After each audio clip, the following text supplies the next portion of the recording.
딥러닝 모델은 다양하고 복잡한 구조로 구성되어 있지만 가장 근본적인 두 가지의 빌딩 블록을 꼽을 수 있는데 그중 첫 번째는 행렬 곱입니다. x가 n차원 벡터라 하고 a를 m 곱하기 n 행렬이라 하고 fx를 ax라 한다면 이 함수는 n차원 공간의 벡터를 m차원 공간의 벡터로 옮기는 역할을 합니다. x가 최초에 주어진 입력 벡터라고 한다면 일반적으로 m은 n보다 크게 잡는 경우가 많습니다. 이럴 경우 fx는 m차원 공간상의 n차원 초평면에 속하게 됩니다. 단 행렬 곱은 선형 사상이므로 그 결과인 fx를 모은 결과로는 공면을 구성할 수는 없습니다. 이 한계를 극복하기 위한 두 번째 빌딩 블록이 바로 비선형 함수입니다. 대표적인 비선형 함수로 렐루라는 함수가 있습니다. 이 함수는 입력된 값이 0 이상일 경우 x를 그대로 출력하는 항등 함수로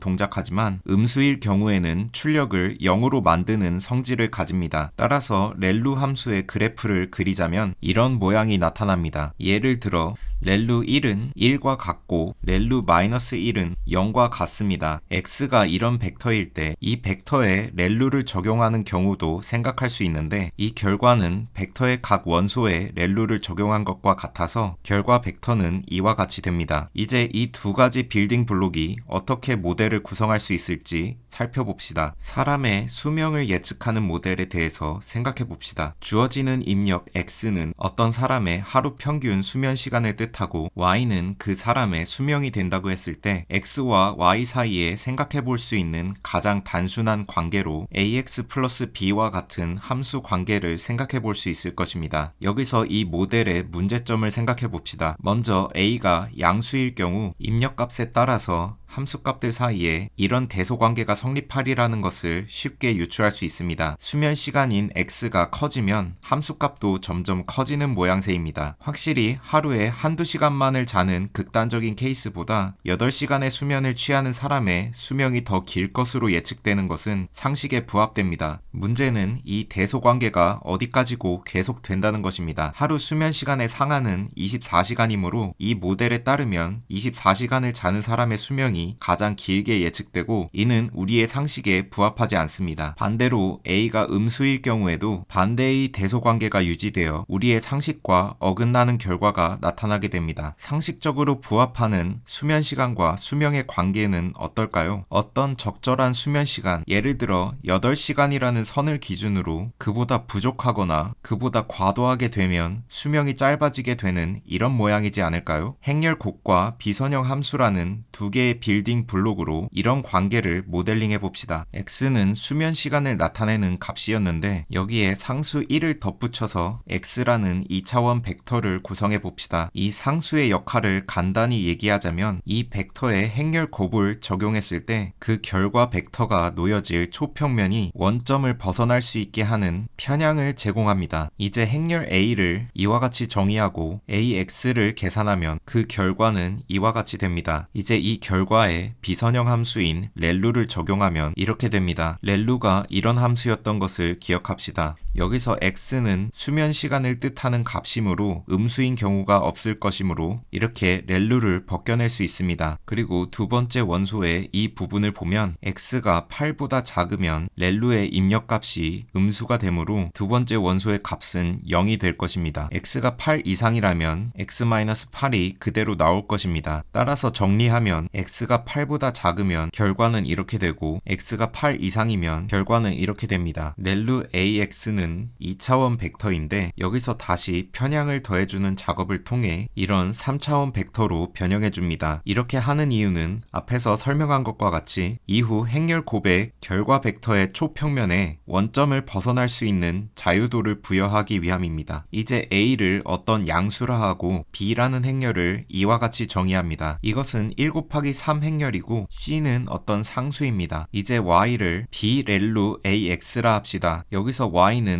수면 시간 x에 대응하는 수명입니다. x가 8보다 작을 때 y는 이와 같이 계산됩니다. 여기서 이 부분을 보면 a가 양수라 했으므로 수면 시간이 8시간보다 작을 때는 수면 시간의 증가가 수명에 긍정적인 기여를 하게 됩니다. 한편 x가 8 이상일 때 y는 이와 같이 계산됩니다. 여기서 이 부분을 보면 수면 시간이 8시간보다 클 때는 수면 시간의 증가가 수명에 부정적인 기여를 하게 됩니다. X와 Y 사이에 이런 관계가 유도된 것입니다. 수명을 이렇게 두 개의 변수를 이용해 예측하는 것도 가능할 것입니다. X1은 하루 섭취 칼로리고 X2는 일주일 동안의 운동 횟수입니다. 이 경우에도 역시 이런 단순한 모델링을 먼저 생각해 볼 수 있습니다. 이렇게 되면 모든 구간에서 X1 값의 증가는 수명에 대하여 오직 긍정적인 영향 또는 부정적인 영향만 주게 되고 X2 역시 마찬가지 문제를 갖게 됩니다. 하지만 실제로 X1은 어떤 적정선 이전에는 수명에 긍정적인 영향을 미치다가 적정선을 넘어가면 수명에 부정적인 영향을 미칠 것이라고 생각해 볼 수 있고 X2에 대해서도 마찬가지 추론을 해볼 수 있습니다. 그런데 여기서 X2가 X1의 적정선을 움직일 가능성에 대해서도 생각해 볼 수 있습니다. X2는 일주일 동안의 운동 횟수였습니다. 즉 이 값이 높을 경우 하루 섭취 칼로리의 적정선이 더 높은 쪽으로 이동하지 않을까 생각해 볼 수 있습니다. 그러한 현상을 고려한 모델링이 가능할지 살펴봅시다. 이번에도 마찬가지로 입력 변수들을 이와 같이 묶어서 벡터 X를 정의합니다. 이번에도 편향을 제공하기 위한 상수 1이 덧붙여집니다. 그리고 행렬 A를 이와 같이 정의하면 AX는 이와 같이 계산됩니다. 이 결과에 렐루를 적용하면 이렇게 되고 이 부분이 음수가 될 가능성은 없으므로 첫 번째 원소는 이렇게 됩니다. 두 번째 원소의 경우 X1-1000X2가 2000보다 작은 경우 렐루의 입력값이 음수가 되어 0이 될 것이고 반면 이 관계가 성립할 경우 두 번째 원소는 이렇게 그대로 나올 것입니다. 각 경우에 따른 결과 벡터는 이렇게 정리됩니다. 이 벡터들에 대해서도 역시 상수 1을 덧붙여 줍시다. 이제 A를 어떤 양수로 하고 행렬 B를 이와 같이 정의합시다. C는 어떤 상수입니다. 그리고 Y를 이렇게 정의하면 X1-1000X2가 2000보다 작을 경우에 Y는 이와 같습니다. X1이 섭취 칼로리, X2가 운동 횟수, Y가 수명이었던 것을 기억합시다. 그러면 이 관계의 의미를 어떻게 해석할 수 있을까요? 섭취 칼로리에서 운동 횟수의 상수배를 뺀 값이 어떤 인계값보다 작다는 의미이므로 운동량에 비해서 칼로리 섭취가 낮은 편인 경우로 볼 수 있습니다. 모델에 따르면 이 경우에는 추가적인 칼로리 섭취가 수명에 긍정적인 기여를 합니다. 반대로 이 관계가 성립할 경우는 운동량에 비해서 칼로리 섭취가 높은 편인 경우로 볼 수 있습니다. 이 경우 Y는 이렇게 계산되므로 추가적인 칼로리 섭취가 수명에 부정적인 기여를 합니다. 이처럼 행렬 곱과 비선형 함수라는 두 가지 빌딩 블록은 단일 변수의 비선형적 행태뿐 아니라 여러 변수의 조합에 의해서 만들어지는 조건을 고려한 모델링을 가능하게 합니다.